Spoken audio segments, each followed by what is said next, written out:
الرق مزعوم البغاء في شعارات لها طعم العسل نرشف السم الزعافى رغبة في حياته.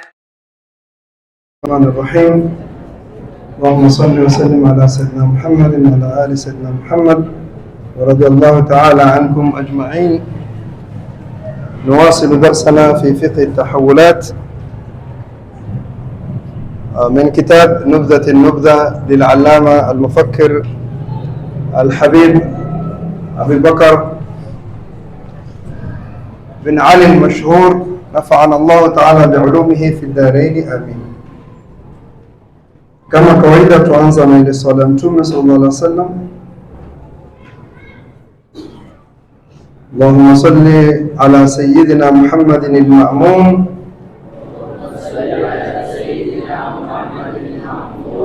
ala al-ilm al-madmun wal-fahm al-maknun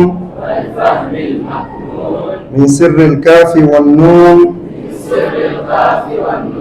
وعلى آله وصحبه وسلم وارزقنا اللهم نصيبا وافرا من سر قولك إنما أمره إذا أراد شيئا أن يقول له كن فيكون.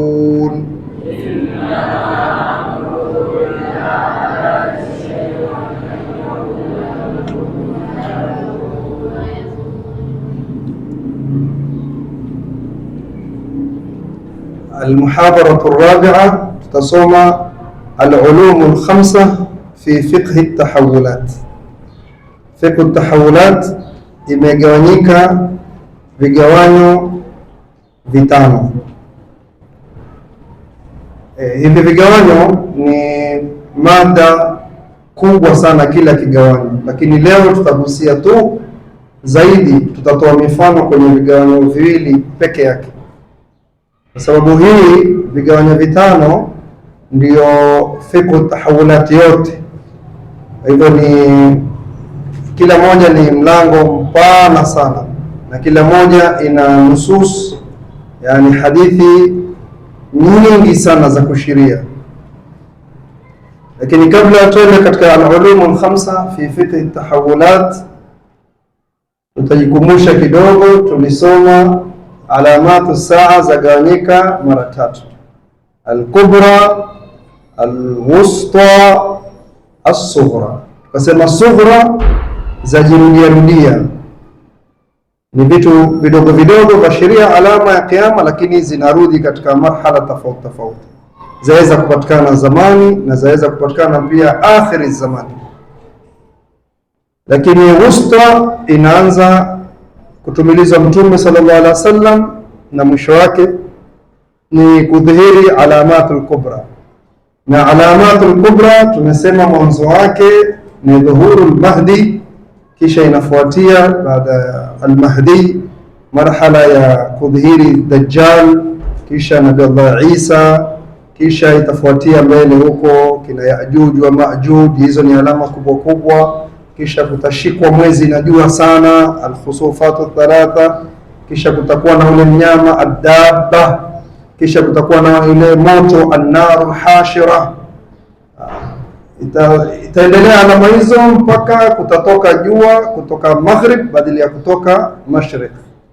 Na hizi alama za mwisho kabisa zitatoka kwa haraka haraka, na itakuwa ndio siku ya kiyama, na mlango wa tauba utakuwa umefungwa. أهداف المحاضرة الرابعة من معرفة العلوم الخمسة المرتبطة بفقه التحولات. كما vile tukisoma balagha yagawanyika kwa elimu tatu: albayan, albadi', almaani, na elimu nyingi ziko hivyo. Maarifatu alulum alkhamsa. Kwa hivyo tumepata fikra namna gani kila ilmu utaona ina vigawanyo vyake. Na sasa fiqh tahawulat ina vigawanyo vingapi? vitano, al-ulum al-khamsa fi fiqh at-tahawulat. Maneno yake, moja katika miza katika uspecial wa kusoma fiqh at-tahawulat, zile terminology zake zapendeza. Zafanya nini? Zapendeza ukizitaja. Na zote tumezungumza swala hili, alfadh za fiqh at-tahawulat zote zimewekwa kutokana na nusus. Yani kuna ishara katika nasi ndio ikawekwa jambo fulani likasomeka hivyo, kama vile tulivyotoa mfano marhalatul ghuthaiya, tukasema walakinnakum ghutha'un ka ghutha'is sayl. Hii marhala ikaitwa al-ghuthaiya kwa sababu hiyo ghutha'un ka ghuth, na kila kitu katika fiqh at-tahawulat kinarudi kwenye an-nusus. Hii milango ni mikubwa mipana sana, lakini najaribu sana kuwa mukhtasar. Ilmu ya kwanza katika fiqh at-tahawulat ni fiqhu an-nawaqid, fiqhu an-nawaqid wan-naqa'id, fiqhu an-nawaqid wan-naqa'id wa mudillat al-fitan wa asbab al-wiqayati minha fi al-hukmi wal-ilm. Huu ni mlango mrefu ambao tutasoma katika fiqh at-tahawulat. Sisi katika hii daura ilmia hapa Markaz Imam Nawawi tutasoma tu mukhtasar ya fiqh at-tahawulat, na tutaeleza kila moja, tutaeleza an-nawaqid wan-naqa'id. Wan-naqa'id, an-nawaqid ni vitu ambavyo kama nawaqidhul wudhu. Nawaqidh ni vitu ambavyo vatangua, vaondosha. Kama mtu anaudhu akifanya kitu akifanyikiwa na kitu katika nawaqidhul wudhu, ile nawaqidh ya wudhu itamuondoshea nini? Udhu wake. Kwa hivyo hapa an-nawaqidh ni vitu ambavyo vitaondoka katika dini kimoja kimoja. Wan-naqa'id ni jamu ya naqidh.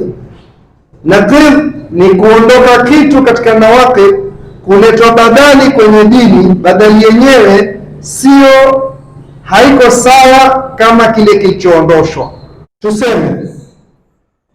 Tuseme katika dini kuna mambo ambayo ni mazuri, yapo, malengo yake ni kuwakusanya watu, malengo yake ni kupatikana ndani swala ya Mtume sallallahu alaihi wasallam au mauidha. Mtu akuondolee kitu kama hicho kisha kwambia haina haja tufanye hivyo, badili sawa maulid, lakini tuondoe ni maulid, tufanye muhadhara. Lakini kwenye ule muhadhara haitopatikana swala ya Mtume nyingi kama ilivyokuwa yapatikana kwenye maulidi, kwa sababu ule muhadhara lau itapatikana maulidi na wadhi wa muhadhara uko kwenye maulidi, tumeelewana? Unaondosha kitu ambacho kina thawabu nyingi ndani, unaleta badali ambao thawabu yake ni chini ama athari yake kwenye mujtama ni chini. Na tutakuja katika masala ya an-nawaqid wan-naqa'id wa mudhillatil fitan. Mudhillatil fitan tutasoma mbele, fitna zenye kupoteza watu, yani zimewazunguka kila namna. Wa asbabil wiqayati minha, Mtume sallallahu alaihi wasallam atuambia zikija zama za fitna kadhaa, vipi utajiepusha na fitna hiyo. Tumeelewana? Hicho ni kifungu cha kwanza. Fil hukmi wal ilm, fil hukmi wal ilm, al-hukm ni ile ambayo tumesema ambao katika nguzo mbili za fiqh at-tahawulat ni antalida al-amatu rabbataha, nguzo ya pili antara al-hufata al-urata al-alata ri'a ash-sha'a tatawaluna fil bayt. Sasa kitu chochote ambao chapunguza na kuashiria antalida al-amatu rabbataha, ambao ni kuondoa uamuzi katika i'tikadi na ilmu, kitu chochote kinachoondoshwa katika haya au kufifia katika jambo la kheri kama hili twaita an-nawaqid, na kitu yoyote inaobadilishwa chaitwa an-naqa'id. An-naqa'id Naqaidh ni kuleta badali, sio. Na tutasoma maana hizi ya kwanza na ya pili tutaisoma kidogo. Elimu ya pili ni fiqhul isharat. Nasi yasema nini katika ishara zilizokuja kwa Mtume sallallahu alaihi wasallam? Mtume alishiria nini kwenye jambo? Wal bisharat, Mtume alitoa bishara gani kwenye zama gani, au watu gani, au mtu dhati, au mahali akabashiria Mtume sallallahu alaihi wasallam? Wal nadharat, Mtume alitoa onyo gani katika hadithi ambayo iko tutapambana nao katika zama zetu au zama zitakaokuja? Tumefahamu isharat, Mtume alishiria nini, na ishara ni kubwa kuliko, yani bishara na nadhara yaingia ndani ya ishara. Yani bishara ni habari mzuri, an-nadhara ni kutahadharisha kitu. Hizi zote zaingia chini ya nini? Ishara. Mtume alishiria hilo jambo.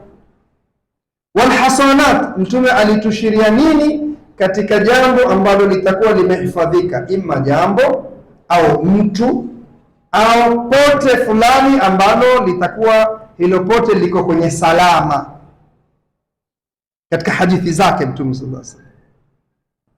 Wa sharaful adala, na utukufu wa uadilifu. Adala hii ni ile ya upokezi wa hadithi. Wa sanad, na utukufu wa sanad katika kupokea ilmu.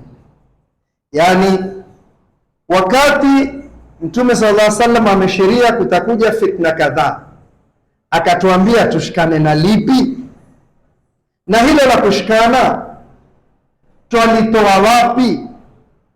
Kila katika zama Mtume sallallahu alaihi wasallam ameshiria tusome.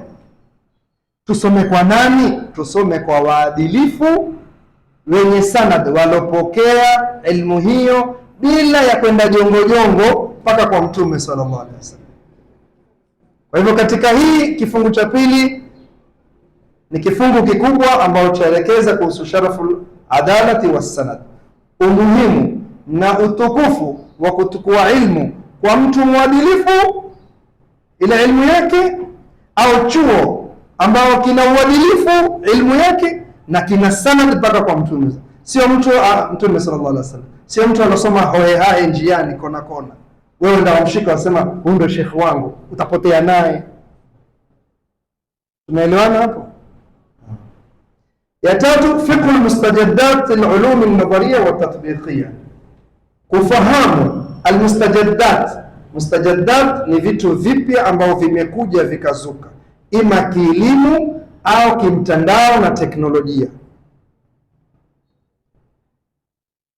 ima nadharia kwa kusoma na kutaamal, au tatbiqia application, hizi apps imekuja. Tumefahamu sasa hivi tuko kwenye zama ya TikTok. Mtume sallallahu alaihi wasallam atuashiria vipi wakati wa zama vilokuja kama sasa mustajaddat min alulum? Tumekuja kwenye zama za YouTube.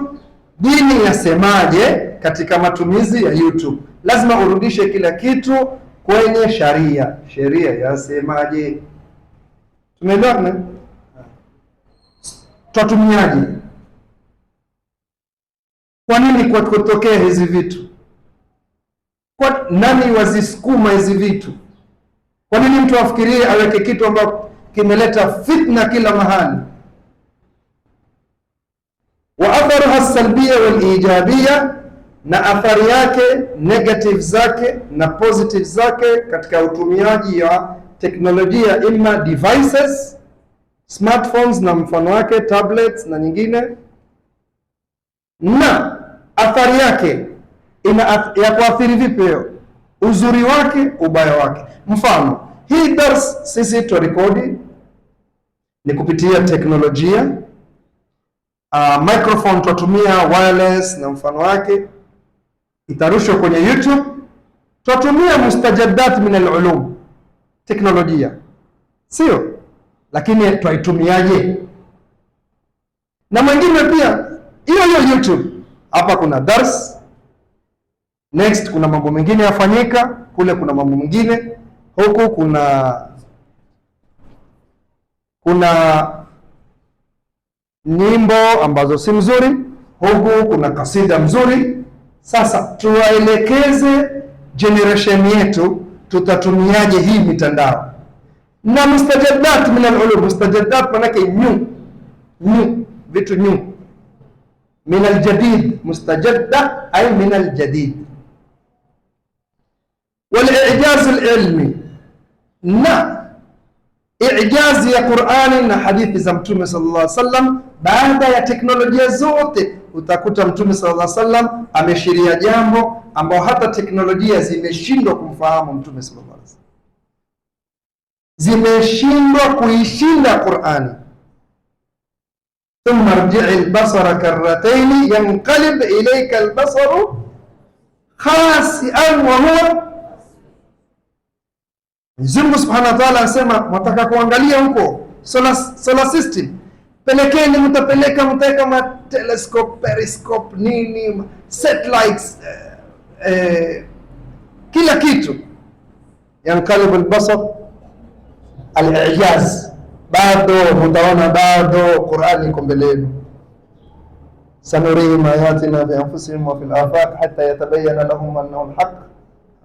Tutaonyesha tu. Wa fi anfusikum afala tubsirun, Mwenyezi Mungu anasema, na hizo nafsi zenu wenyewe hamjitizami mkaona. Watakwenda na teknolojia juu, mwisho wataipata kuna aya imezungumzia hivyo, al-i'jaz al-ilmi, namna atakapofanya iktishaf, discovery, ama kuzungua ama kutengeneza. Hiyo ni fiqh kando. Fiqh al-ashrat al-kawniyya wal malahim. Somo la nne katika fiqh at-tahawulat ni kusoma alama za kugeuka kwa mambo ya kijiografia, kama zilzala kukithiri,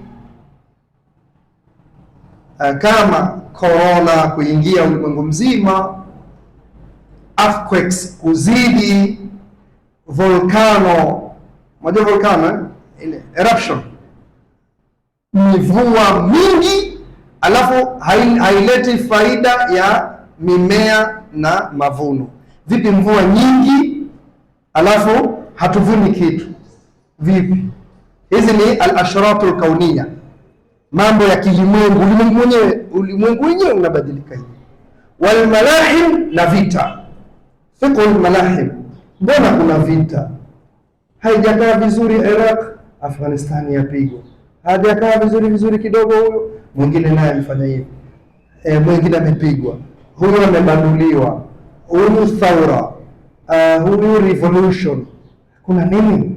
Hizi zote kuna nusus Mtume sallallahu alaihi wasallam alituambia kabla hajaondoka ulimwenguni. Fiqhul malahim. Na tutaamiliana nao vipi? Kadhia ya Palestina, kadhia ya vita vya wapi, kadhia ya vita, mbona kupigwa vita, mbona hizi nchi, na mbona nchi zingine haziwezi kusaidia Palestina? Al-malahim, vita. Mbona Southern Sudan jirani kuna vita? Kuna nini? Sasa utakuta hizi zote tukisoma, tukibobea katika fiqh tahawulat, utazipata karibu mambo mengi haya Mtume sallallahu alaihi wasallam alishiria. Kutatoka vita mahali fulani, kisha kutatoka vita kadhaa, na kila mahali kumetoka fitna, Mtume sallallahu alaihi wasallam hutoa ishara fulani, akasema watu walioko sawa kwa wakati huo ni wale walioshikana na alama fulani. Ziko nusus hadith. Hii ni ilmu deep. Ya mwisho ni fiqh rabt baina ad-diyana wa tarikh. Vipi tutaunganisha, tutafungamanisha baina ya udini na tarikhi? Vipi tutasoma tarikhi, historia, alafu tuirudishe? Je, Mtume sallallahu alaihi wasallam ameshiria nini katika tarikhi kufanyika hivi?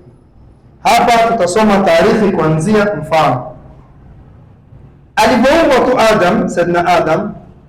Tuangalie zile nususu ziko namna gani. Mwenyezi Mungu kitu cha kwanza anasema nini? Ja'ilun fil ardi khalifa. Maana yake nini? Fil ardi. Kwa hivyo Adam hatoka wapi? Mbinguni. Adam ni wa wapi? Fil ardi. Kwa hivyo atashuka. Ukisoma tarikh, ukifanya rabtu baina tarikh wa diyana, hutomtia Saidna Adam makosa kwa ajili akala tunda. Bwana, asingekula tunda tungekuwa tuko peponi. Fil ardi khalifa, sio fi sama. Kisha wakati wa mahojiano utakuta malaika waambia tajalu fiha man yusidu fiha wa yasfiku dima. Lazima sema inni a'lamu ma ta'lamu ma la ta'lamu, mimi najua zaidi. Mwenyezi Mungu atakuonesha kuwa namuomba hichi kiumbe na najua zaidi. Kwanza Adam akaingizwa madrasa, wa allama Adama kwanza na ilmu, kisha thumma aradhahum hafla. Hiyo istirab hafla, ili Mwenyezi Mungu atakuonesha malaika kwa mumeona huyu kiumbe nimempa ilmu ambao nyinyi hamuna. Lakini mwanzo allama Adam al-asma thumma aradhahum. Aradha ni istirab, akadisplay. Haya, ambiuni bi asma'i, haya niambieni malaika hatujui. Sema Adam, haya Adam, haya waambie sasa. Waambia haya sasa, sujuduna, sujudieni. Marhala hapa mtihani wapewa malaika. Malaika hawana mtihani kwa sababu la yasuna Allah bima amara, wakasujudu wote ila mmoja akasema Ibilisi. Ibilisi angesema, angejitetea akasema sikufahamu wewe, waambia malaika na Iblis kana min aljinni fafasaka an amri rabbi, sio kana min aljinni. Lakini ma mana'aka ala la tasjuda ma amartu, kitu gani kikuzuia usisujud?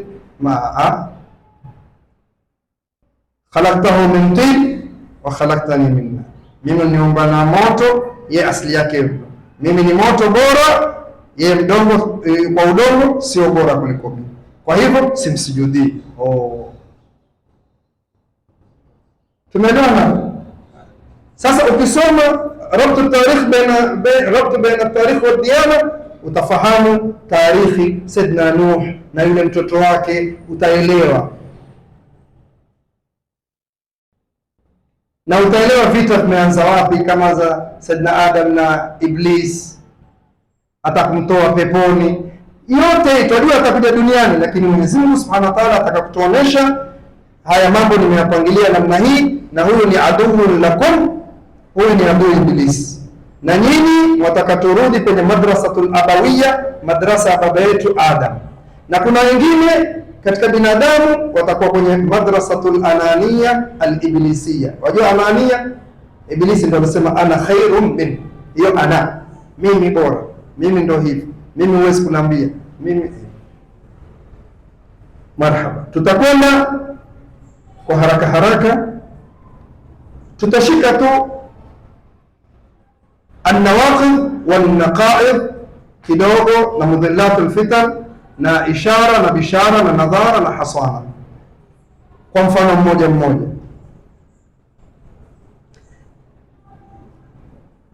Fiqh an-nawaqid wal-naqa'id. An-nawaqid ismu likulli ma yunqadhu al-ghura wa yu'ajjiju as-sira' binaqdi thawabit al-ilm wal-i'tiqad wal-hukm wal-iqtisad. Na hizi mambo tunazifanya ndogo sana. An-nawaqid ni kila kitu ambacho kinatolewa kwenye dini. Al-ura ni mafundo. Mtume sallallahu alaihi wasallam, Mwenyezi Mungu asema faqad istamsaka bil urwatil wuthqa, yani fundo kama lile kamba la konge lile liloshikanishwa likasukwa hivi, na kwa mzito inakuwa strong. Wa yu'ajju sira, lakini inaleta fujo kwenye umma na fitna na kugawanya watu.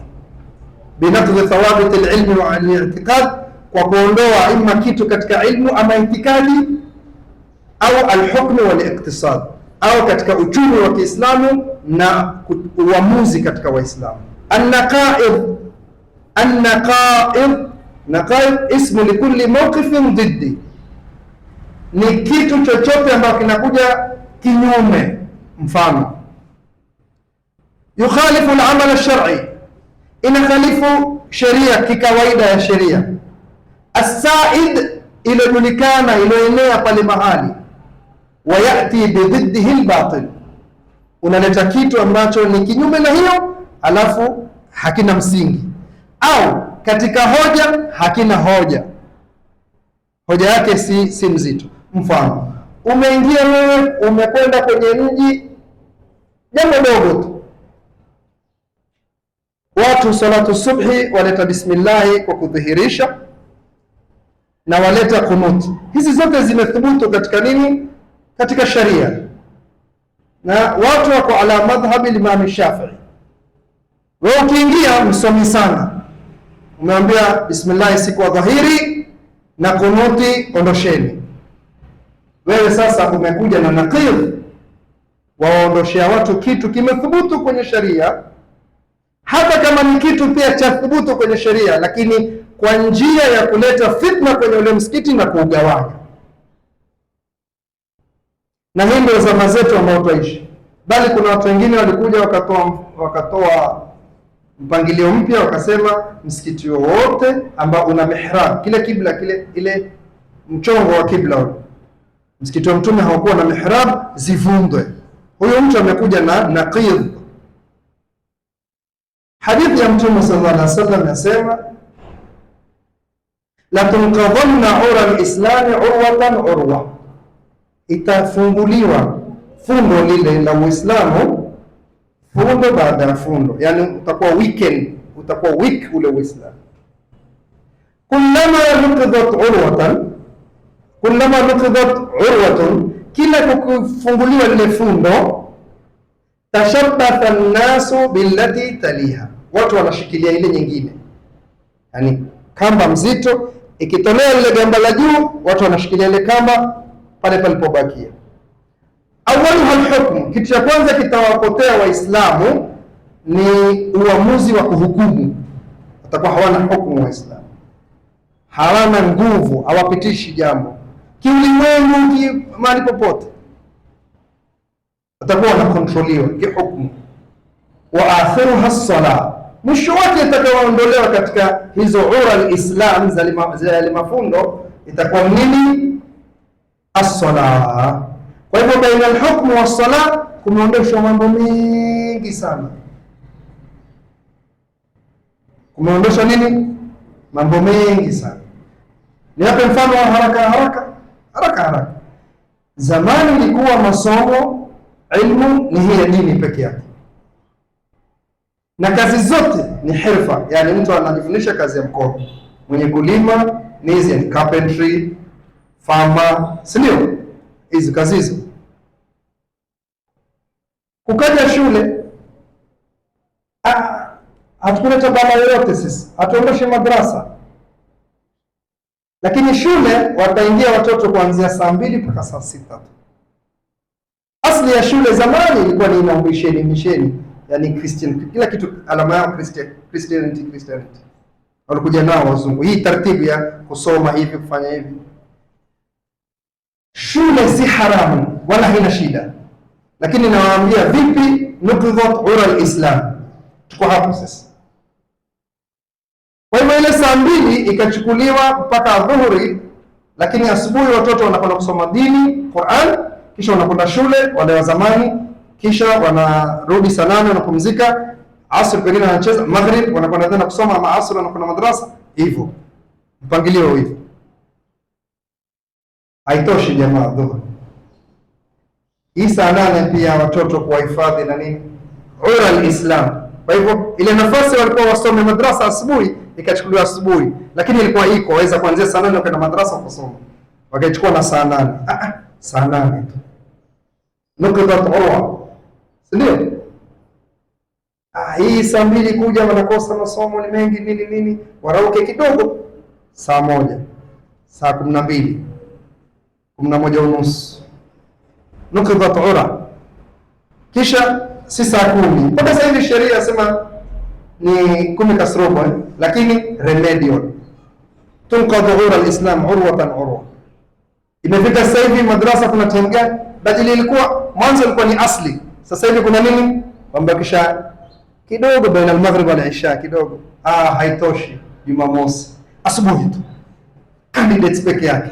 Nuqidhatul ura al-Islam urwatan, wala mtume asema nini? Urwatan urwa. Na mtume akisema nuqidhat, manake kwa fi'li majhul, manake kuna mtu yafanya hiyo kazi, kuna mtu ataifanya hiyo kazi. Ni systematic mpaka sasa hivi. Wengi watoto maskini wakijaribu kusoma, wakifika grade 6 grade wanawacha kwa sababu mambo ni mengi. Nuqidhat ura. Watu wangapi wamenyafuliwa kusoma dini yao kwa sababu ya shule sasa hivi? Na masala ni marefu. النقائض مضلات الفتن ما خرج به الفرد أو الجماعة أو الأسرة أو القبيلة أو الأمة عن جادة الطريق المشروعة إلى خدمة الشر والدجال والشيطان. مضلات الفتن ni fitna zozote zenye kupoteza umma mzima au mtu, kama smartphones nini, application and apps nyingi. Mudhillat alfitan, mambo mengi. Cartoon ni dawa kubwa ya kupoteza mtoto na kudamage brain ya mtoto. Cartoon nyingi hazina mpangilio. Mudhillat alfitan. Twende haraka fiqhul ishara na tuangalie hadithi za 80. الإشارة هو فقه خاص بالإشارة والرمز عن أمر معين أفصح عنه النبي صلى الله عليه وسلم تصريحا أو تلميحا. إشارة ni kitu mtume anaweza kusema wazi ama akashiria ile ishara kwenye ile jambo. Kwa mfano mtume sallallahu alaihi wasallam asema man naja min thalathin faqad naja, mwenye kuokoka katika haya matatu yatatokea ameokoka huyo. Ya kwanza tena alisema mara tatu kusisitiza. Wakalu madha ya Rasulullah, qala mauti, atakayethubutu wakati wa kuondoka kwangu duniani asirudi kwenye ukafiri, huyo ameokoka. Kwa sababu kuondoka kwake Mtume sallallahu alaihi wasallam kumetingisha ulimwengu, masahaba ametingishika wengi. Wa maktaru, na kufa, kuuliwa, khalifa baada yangu, yani Mtume sallallahu alaihi wasallam asema mustabirin bilhaq, mwenye subra tena mwenye haki kwa kwake. Bilhaqi yu'ti, kwa haki ambayo yuapeana, yani atauliwa mmoja katika makhalifa wangu na yeye yuko kwenye haki, hana taksiri yoyote. Huyo ni Saidna Uthman, kwa sababu ukisoma taarikhi fitna kubwa iliyokuja kwa wakumba Waislamu baada ya kuuliwa Saidna Uthman radhiallahu ta'ala. Atakayeepuka hii, ndio maana Saidna Ali wakati wa khilafa yake fujo, kwa sababu na Saidna Ali alijua hilo kwa sababu ya fiqh tahawulat. Wa Dajjal, na atakayepambana na Dajjal huyu yuko kwenye fitna kubwa inshallah. Kwa wale wenye kuandika baadaye mtafuata kwenye YouTube, mtaandika kama notes tukombea pia kidogo. Hii ni ishara Mtume sallallahu alaihi wasallam, na ndani yake hapo utaona kuna ishara pia, kupatikana indhar, sio pia kupatikana bishara kwa yule ambaye atakayeepuka katika atakayesubiri na kuwa na istikama. طيب فقه البشارات هو الفقه الذي يبرز العديد من التنفسات المراحل وبركة الذوات الصحيحة. يعني hii ni fiqh ambao yaeleza wazi, yatoa wazi kila katika marhala. Kama kuna Mtume sallallahu alaihi wasallam ameshiria bishara, hii inakupatia pumzi ujue kwa Mtume ametushiria nini kwenye zama zetu na uende ushikane nalo. Na pia barakatu dhawat, kuna watu fulani Mtume amewashiria, mfano bisharatu murtabitatun bidhawat, bishara inahusisha mtu fulani. Nyingi katika hizi hadithi nyingi mwazisoma. Mfano Mtume sallallahu alaihi wasallam amwambia Saidna Ali, anta minni bimanzilati Harun min Musa illa annahu la nabiyya ba'di, wewe kwangu mimi ni kama Harun kwa Musa, yani ndugu yangu wewe wa karibu sana. Hii ni bishara kwa Saidna Ali, makamu yake mbele ya masahaba ni makubwa sana. Illa annahu la nabiyya ba'di, ila hakuna mtume, yani kutakuwa mtume ya Ali, hakuna mtume baada ya Mtume Muhammad sallallahu alaihi wasallam. Akhrajahu al-Bazzar wa at-Tabrani, awani ruwatu al-hadith, wal-Hakim wa Ibn Najjar wa Ibn Asakir wal-Khatib. Hii ni kuonesha kwa hizi hadithi zina mielekeo, zimeegemea mahali. Fiqh an-nadharat, Mtume sallallahu alaihi wasallam atoe indhar kwa mtu fulani, kama vile anavyosema atakayempata Dajjal. Kwa hivyo ametuonya kuhusu nini? Dajjal. Tumeelewana?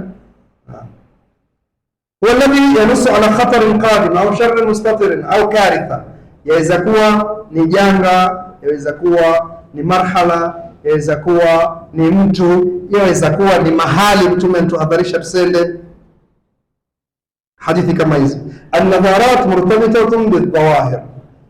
Dhawahir ni vitu kama groups ama parties, yani madhhar fulani ama aina fulani ya watu au mambo fulani yakifanyika yakienea. Mfano, idha raaita shuhan mutaan, ukiona lile jitu bakhili kweli kweli, watu wampenda wamtii. Ona, yamaanisha nini hapo? Kumegeuka, bakhili amekuwa mtu mzuri kwa hizo zama. Tumeelewana hapo? Wa hawa muttabaan, na kila mtu yafuata hawa yake, vile anavyojisikia kufanya anafanya. Wa dunya muthara, na watu kila mtu apenda dunia. Wa ijaba kulla dhi ra'yin bi ra'yi, na kila mtu ameshikilia ile rai yake, au na rai yake ndo sahihi. Ukiona mtu akitoa rai fulani, mawazo fulani, wewe kile unavyomwambia, maadamu yashawaza hivyo, hataki kubadilishiwa. Kila mtu ameshika kwa yeye ajua zaidi, yeye ndo mwenye fikra zaidi. Ukiziona hizo zama, hiyo ni dhawahir. Dhahir ni mambo ambayo yatatokea kwenye ulimwengu. Fa alayka bi khuwaisati nafsik, ukifika kwenye zama hizo jitizame mwenyewe, wewe mwenyewe. Wanasema press reset button. Jianzie wewe mwenyewe, jiangalie wewe mwenyewe. Wada anka amra al-am, watana na vipote, watana na vigengi, watana na maskani, watana. Ujue zama hizo ukizipata, ujue kumeharibika. Rudi ujiangalie mwenyewe, ushike nyaradi zako, ushike Qur'ani yako, ushike mutalaatu durusi yako, angalia, punguza urafiki. Hizo zama zimefika au bado? Shafika. Barakallahu fik. Na sisi bado tuko na magrupu, rafiki mwingi. Alhasana, hasana ni Mtume sallallahu alaihi wasallam kusema kitu, akasema kitu fulani kimehifadhiwa. Jamanini, hasana si isma. Isma ni ya mitume na malaika. Hasana yani Mtume sallallahu alaihi wasallam ameshiria kuwa mtu fulani au mahali fulani kuna khairi. Tumeelewana hapo? Hasanatu dhawat, kama Mtume sallallahu alaihi wasallam asema, ana wa kafilul yatimi kahataini fil janna, kisha akashiria vidole vyake hivi. Hapa ametoa hasana, yani maadamu mtu yuangalia mayatima ataingia naye peponi kama hivi vidole vili vilivyoshikana hivi. Kwa hivyo mwenye kuangalia mayatima lillahi ta'ala, huyu ana bishara kubwa kwa Mtume Muhammad sallallahu alaihi wasallam kuwa naye peponi. Na ziko nyingi hadithi. Hasana ya fiat, magroup ambao Mtume sallallahu alaihi wasallam amesema haya yamehifadhika. La yadkhulu an-nara insha Allah min ashabi ash-shajarati ahad, yoyote katika masahaba alombai Mtume katika shajaratu bai'atur ridwan haingii motoni. Leo wewe ni nani? Mtume sallallahu alaihi wasallam anasema hawa masahaba walinipa bai'a hawaingii motoni. Leo ni wewe ni nani? Wasimama kusema sahaba yule ni hivi, sahaba yule mnafiki, sahaba yule kadhaa, sahaba yule wa motoni. Tushike lako na Mtume sallallahu alaihi wasallam. Ukisoma fiqh tahawulat huwatii lawama masahaba, kwa sababu kila sahaba amesimama na ijtihadi yake. Hasanatul usra, baadhi ya familia, mfano sabran ala Yasir fa inna maw'idakumul janna, subirini ala Yasir, ambao ni Sayyidina Ammar bin Yasir, familia yake walipouliwa na kuudhiwa. Hii ni hasana ya kutoka kwa Mtume sallallahu alaihi wasallam. Mfano hadithi nyingine, hadithi inakuja katika rawi Muslim na hadithi sahihi, na imekuja kwa lafzi tofauti. Mtume sallallahu alaihi wasallam asema, inni tarikum fikum thaqalain ma in tamassaktum bihi lam tadhillu abada, kitab Allah wa itrati ahli baiti fa innahuma lan yaftarika hatta yarida alayya alhawd. Maadamu Mtume anasema nimewachia vizito viwili, kitabu cha Mwenyezi Mungu, yamaanisha kitabu cha Mwenyezi Mungu hakiingii matatu, nacho kimehifadhiwa na Mwenyezi Mungu mwenyewe, ghaira dhi iwaj, na Mwenyezi Mungu anasema nitakihifadhi. Na kitu kingine kilichohifadhiwa pamoja na Qur'ani, wa itrati ahli baiti, na familia yangu, wajukuu wa familia yangu. Fa innahuma, kitabu cha Mwenyezi Mungu na itrat ahli baiti, lan yaftarika, haztoatana hatta yarida alayya alhawd, mpaka sije kwenye haudhi siku ya Kiyama, kwenye birika la Mtume atakaonyesha watu maji. Kwa hivyo hii ni ishara tosha kuwa kitabullah na itra ambao ni wajukuu wa Mtume sallallahu alaihi wasallam, kwa lugha yetu, kwa lugha ya sasa wanaitwa masharifu. Pengine mtu atasema mbona kuna masharifu wafanya maasi? Hiyo si shughuli yake. Angalia hasana, angalia nini hasana, hadithi ya Mtume sallallahu alaihi wasallam. Kwa hizi vovote zitashikana, zitaniletea, zitakuja Qur'ani na wajukuu wangu ambao ni masharifu, mpaka kwenye haudhi siku ya Kiyama watakuja pamoja. Hivyo itrat al-nabi muhassana kwa hadithi ya Mtume sallallahu alaihi wasallam, na hivyo ndio tusoma fiqh tahawulat.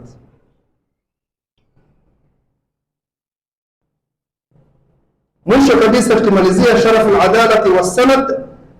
Maksud ya sharaf al-adala was-sanad ni tasalsul al-isnad wa tasalsul al-manhaj at-tazkiyah. Ni lazima kwa akhiri zaman utukue elimu kwa watu ambao wana uadilifu katika elimu, kwanza wanayo hiyo elimu, na pia wamepokea elimu kwa silsila adh-dhahabiyya mpaka kwa Mtume sallallahu alaihi wasallam. Alama zao ni mbili: salamatu awiyat al-ilm min al-qawadih. Awiyat al-ilm ni vyombo ambao ni watu ulama waliobeba ile elimu, utakuta hawaingii kwenye mambo ya kugonganiza Waislamu. Wao wako kwenye manhajus salam, almanhajul wasati, kati na kati. Hawatoi maneno yao kufanya watu waingie kwenye fitna, wala kupigana, wala kuteta, wala kutetesha watu. Wamehifadhi ndimi zao kutokana na matusi, na wamehifadhi mikono yao na kumwaga damu. Hafidhu alsinatahum anidh-dham wa aydiyahum anid-dam. Hizo ndo alama. As-sanad al-muttasil fi at-talaqi wa at-taraqi, wawe na sanad, wamepokea. Mtu amepokea kwa shekhe, shekhe lake amepokea kwa shekhe, shekhe. Ilmu ina sanad, sio mtu wa kusoma kwa kupitia Google na kusikiza na YouTube mashekhe huyu shekhe ameinuka amehifadhi hadithi 2-3, na yeye wainuka atakuzungumza, atakusomesha watu. Haiendi hivyo. Hii ndio maana sharaf al-adalati was-sanad. خلاصة المحاضرة الرابعة علوم فقه التحولات الخمسة. na hii mada ni kubwa sana, kila mada ni kubwa, lakini tunajaribu sana iwe kiasi.